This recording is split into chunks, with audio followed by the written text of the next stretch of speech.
알보들을 식테크 하신다고 해서 많이들 좋아하시는데, 여기서 제일 비싼 식물 아, 뭔가요? 비싼 식물이요? 이거 한 장에 300만 원씩, 한 화분에 2천에서 그 이상으로. 1톤 차에 물건이 딱 들어온다 그러면 1억. 어쩔 때는 뭐 싸면 뭐 4, 5천. 큰 비용이 어디서 어디서 나냐. 났습니까? 집문서 가지고 은행 가면 그냥 다 해주시더라고요. 이쪽은 신한은행 거고요. 저쪽은 하나은행 거예요. 안녕하세요 대표님. 안녕하세요. 네. 오랜만이에요. 간단하게 자기소개 좀 부탁드립니다. 저는 가든홀릭 대표이면서 희귀식물 전문 농원을 금산에서 운영하고 있습니다. 여기 몇 평이에요? 여기는 500평 정도 되고 있어요. 네. 한 2년 됐죠. 저희는 일반 관엽이 아닌 희귀식물로 먼저 시작을 하게 되었고요. 알보라든지 바리에가타, 무늬가 있는 무늬종들이 많이 있고요. 약간 준희귀식물 그런 아이들이 주를 이루고 있죠. 네. 어떤 될까요, 종류가? 저희는 한 1000가지 정도 생각을 하고 있어요. 얼마 안 됐죠. 한 4, 5년? 코로나 때 완전 피크를 딱 찍었죠. 공장에서는 이런 걸 어디서 주로 많이 사나요? 직접 수입을 하기도 하고요. 가지신 분들하고 매입도 하고 또 갖다 드리기도 하고 서로 그렇게 하고 있어요. 농장도 한번 구경시켜줘 보실까요? 아, 그럴까요? 딱 들어오면서 가든홀릭 빨간 문 딱 하고 빨간 문을 통해서 들어오시고 먼저 보시는 게 이 알보 이쪽 라인이에요. 이제 알보들을 식테크 하신다고 해서 많이들 좋아하시는데, 알보하고 이런 파라이소베르 좀 유니크하죠. 이런 아이들이 많이 나가고 있고요. 얘가 무늬가 더 좋은 것 같아요. 얘가 더 좋은 것 같아요. 이 카라멜 마블이, 얘는 약간 무늬가 선명한 아이들도 있지만 골고루 되어 있는 것보다 이쪽이 더 선명하고 하얀 색깔 지분도 적당히 있으면서 미적인 그런 요소들도 더 있잖아요. 이 정도는 가격이 어느 정도인가요? 100에서 200 정도 생각하시면 될 것 같아요. 취미로 할 때랑 이제 장사로 업으로 할 때랑은 다를 것 같은데. 맞아요. 이 아이를 내가 잠깐만 눈을 놓으면 병충해도 많아지고 물마름이 있으면 또 말라 죽기도 하고 또 여러 가지 신경 쓸 게 너무 많아요. 그래서 어프로 했을 때는 고충은 좀 있는데 크게 어렵지는 않더라고요. 창업 비용 얼마 정도 드는지 여쭤봐도 될까요? 1년 전에 물건 들어올 때는 거의 한 차에 1억씩? 1톤 차에 물건이 딱 들어온다 그러면 1억. 어쩔 때는 뭐 싸면 뭐 4, 5천. 일반 관엽도 좀 들어왔죠. 한 차에 300. 그런 정도? 그런 큰 비용이 어디서 나냐. 났습니까? 땅 파면 나와요. 네. 집문서 가지고 은행 가면 그냥 다 해주시더라고요. 이쪽은 신한은행 거고요. 저쪽은 하나은행 거예요. 여기서 제일 비싼 식물 뭔가요? 아, 비싼 식물이요? 이쪽으로 와보실까요? 얘는 빌리에티예요. 네. 빌리티가 모양이 사막이라고 하시는 분들도 계시고 익룡 같다고 하시는 분도 계시고 많은 분들이 계신데, 이렇게 자태가 도도하면서도 잎이 디자인이 굉장히 독특해요. 네. 이 애기들 이렇게 되어 있고요. 아, 네. 예, 확실히 큰 게 좀 더 모양이 멋있죠. 멋있네요. 그쵸. 그렇게 키우려면은 한 2년 정도, 3년 정도 걸려요. 잘 안 크네요. 네. 왜냐면 온도가 일정하게 25도, 30도로 계속 받쳐줘야 되거든요. 습도랑. 그래서 이제 그런 면이 있고, 얘 바리에가타가 있겠죠. 바리에가타가 무늬종이라는 뜻이에요. 한때는 이거 한 장에 300만 원씩 했었거든요. 네. 얘가 작년 1월 달만 해도 2천만 원 정도 했었어요. 이 한 화분에. 예, 이 한 화분에 2천에서 그 이상으로. 얘가 제일 비쌌던 애예요. 이게 작년보다는 뭐 시세 가격이 좀 떨어진 이유는 네, 이제 배양묘도 나오기 시작했고, 또 번식을 사람들이 막 하기 때문에 이 아이도 너무 잘 크거든요. 지금도 그래도 한 100만 원에서 150만 원 정도 하고 있어요. 그래서 네. 얘 옆에만 이제 눈으로만 감상해 주세요라고 되어 있고. 네. CCTV 얘는 촬영만 해도 돼요. 만지면 안 돼요. 다른 사람은 좀 알겠네요. 아시죠?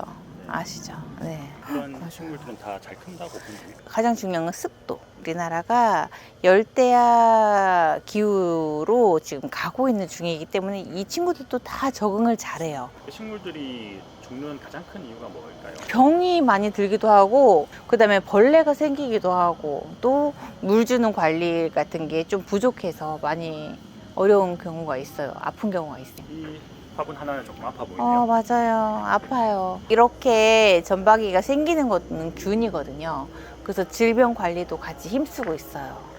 식물 대표적인 병충 충이 뭐가 있을까요? 충은 벌레죠. 네. 뭐 진딧물, 응애, 그다음에 막 하얗게 생기는 깍지벌레. 집에서 제일 싫어하는 뿌리파리. 네. 뿌리파리는 정말 고질이에요, 고질. 그래서 뿌리파리에 진짜 좋은 영양제가 있으니까 나중에 그건 말씀드릴 텐데, 그리고 균 같은 경우에는 이렇게 하얘 녹색깔의 녹점 뭐 이런 게 생기기도 하고, 탄저병처럼 이렇게 검게 점박이처럼 이렇게 생기기도 해요. 가정에서는 특히 좀 어렵기는 하더라고요. 왜냐면 종류가 너무 많고 그것마다 다 약을 골라서 칠 수가 없으니까. 아까 병충 얘기하셨는데 아, 네. 농약들도 있네요. 살충제, 살균제 뭐 다 있습니다. 제가 농약 판매업 자격증이 있기 때문에 갖다 놓긴 했는데요. 지금은 트렌드가 오히려 유기농 제재를 더 선호하는 추세예요. 또 안전성을 보장하는 그런 제품들이 더 원하시기 때문에 유기농 제재 등록이 돼 있고 나라에서 허가를 받은 제품들이거든요. 또 그런 것들을 오히려 쓰는 게 더 안전하고 좋죠. 사장님, 농장일 중에 제일 시간이 많이 들어가는 일이 무슨 일이에요? 저희가 주로 하는 거는 물주기와 분갈이에요. 이 식물들이 쉴 수 있는 곳은 화분이에요, 화분. 그렇기 때문에 이 안에 있는 흙이 굉장히 중요하죠. 근데 흙 안에 또 무엇을 담느냐에 따라서 식물의 속도, 그 다음에 병충해를 이기는 힘, 모든 게 다 달려있다고 해도 과언이 아니랍니다. 분갈이 하려고 대기 중인 게 있나요?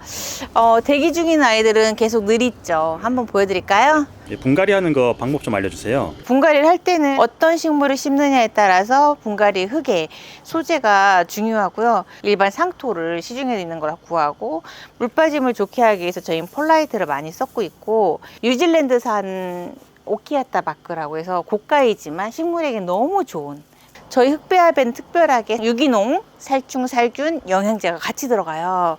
그래서 요걸 쓰고 있어요. 이거 같은 경우는 2리터에 2g 정도 한 수저. 이건 5g이거든요. 저희는 이게 좀 많으니까 한 2수저 정도 여기다 넣습니다. 이렇게. 집에서는 한 2g 정도 넣으시면 돼요. 2리터. 식물이 뭐예요? 얘는 고사리 종류인데 다바나 고사리예요. 지금 이미 뿌리가 꽉 차 있고 밑으로 이렇게 나와 있잖아요. 네. 이때가 분갈이 시점이에요. 그럼 오래된 잎들은 여기서 떼어주시고, 뿌리가 지금 너무 많기 때문에 끝에 부분은 좀 잘라주는 좋아요. 이 부분을 좀 느슨하게 풀어주고 식재를 하게 되는데요. 흙 높이를 이 정도는 채워줘야 되겠네요. 네. 네, 그래서 식재를 해주시고 살짝 잡고 흙을 채워줍니다. 센터를 잘 맞추고 이렇게 하고 탕탕탕 치면 공기층이 빠지면서 잘 다져지긴 해요. 15cm 정도 되는 화분에는요, 전 이쪽에 한 번 뿌리고 돌려서 한 번 더. 이 제품 언제부터 사용하셨어요? 이 제품을 사용한 지는 지금 오래되진 않았어요. 근데 이 회사에서 나온 제품을 많이 쓰다 보니까 믿고 쓰고 있는 건데, 그전에는 올캐치 이런 아이를 많이 썼거든요. 네. 올캐치 같은 경우도 분갈이 할 때 안 쓰고 살충, 살균, 또 영양제, 뿌리 활성까지 다 시키는 거라서 너무 잘 쓰고 있는데, 집에 고양이, 강아지 키워도 크게 문제가 없는 유기농 제재라 너무 좋은 것 같아요. 이 제품은 살균 곰팡이하고 살충 곰팡이가 복합적으로 안정된 제품입니다. 화분에 제일 문제가 되는 것들이 충이라든지 병들 부분 방제하기 위해서 기존에 화학농약을 많이 써왔지 않습니까? 그걸 요 한 제품으로 완벽하게 출시하게 됐습니다. 제일 방제하기 어려운 게 용토 속에 들어있는 벌레들 방제거든요. 이 제품을 분갈이 시 같이 섞어서 사용하시게 되면 건건 주위의 충들, 작은 뿌리파리 애벌레, 고자리파리, 그리고 뿌리 영해, 여기에 관련된 모든 충들을 이 하나로 다 잡을 수가 있습니다. 여기서 물을 주게 되면 균사들이 뻗어나와서 충들을 감염시켜서 다 죽이게 돼 있거든요. 농약에 비해서 이거는 내성이 없나요? 내성이 전혀 없고요. 얘들은 균사가 뻗어나가면 벌레들이 몸에 닿기만 하면 그쪽 부위를 통해서 감염이 돼가지고 스치기만 해도 언젠가는 죽게 돼 있어. 그래서 지속적인 방제 효과가 나타나는 겁니다. 잎끝이 노래지거나 까매져가지고 이게 병인 줄 알았는데 충이 원인인 경우가 있죠. 네. 충이 뿌리를 가해하면 상처난 부위 조직으로 병원균이 침투하는 거거든요. 약해진 부위 쪽에서 썩으면서 암모니아가스가 발생하려면 그 부분이 먹기가 좋기 때문에 작은 뿌리파리들이 알을 넣고 그쪽에서 이제 지속적인 해를 가져다 주는 거죠. 균 같은 경우는 여기에 용균 곰팡이가 들어있어요. 2차 감염되는 균들도 다 잡아줄 수가 있습니다. 용토에 있는 유기물들을 이용할 수 있게끔 만들어줍니다. 글로말린이라는 당을 내놔요. 그걸 먹음으로써 식물이 더 활기를 띠게 되고 주위에 있는 양분도 더 많이 흡수하게 되고 전체적인 사이클을 안정화되게 유지를 시켜줍니다. 화분 올케어는 미생물 제제 쪽으로 보시면 되고, 요거 같은 경우는 저희가 식물 추출물 쪽으로 보면 되거든요. 육안으로 보이는 부분에 문제가 생겼을 때 위쪽으로 스프레이해서 사용할 수 있는 그런 제품으로 볼 수 있습니다. 잎하고 줄기하고 토양까지 다 사용해도 되죠? 많이 네네. 과다하게 사용해도 되나요? 약해 우려가 없이 충분한 살충, 살균, 영양 효과까지 보게끔 설계된 제품입니다. 생각날 때마다 이렇게 한 번씩 뿌려주시면, 아래쪽에 화분 올케어가 아래쪽에 깔려 있으면 올케찌개 위쪽으로 같이 뿌려주시면 월등한 상승 효과가 납니다. 식물 추출물 조합하고 미생물 조합이 제일 큰 효과를 볼 수가 있거든요. 저희 인스타에 보면 금산군 내에서 선생님들, 연합회, 조합, 기관들, 초등학교 전체 인원, 교직원까지 와서 다들 관람하시고 희귀식물에 대한 설명을 듣고 키우는 법 하면서 여기서 가드닝 클래스를 다 하죠. 이 자리에서 하고 있어요. 오래되지 않았지만 여러분들이 많이 기억해 주시고 방문해 주셔가지고 너무 감사드리고, 가든홀릭은 늘 스태프들과 함께 좋은 식물, 건강한 식물 만들기 위해서 많이 노력하고 있어요. 잘 케어된 이 아이들 잘 데려가셔서 반려식물 키우면서 힐링하는 곳에 도움이 많이 되었으면 좋겠습니다. 앞으로도 가든홀릭 많이 놀러 오세요.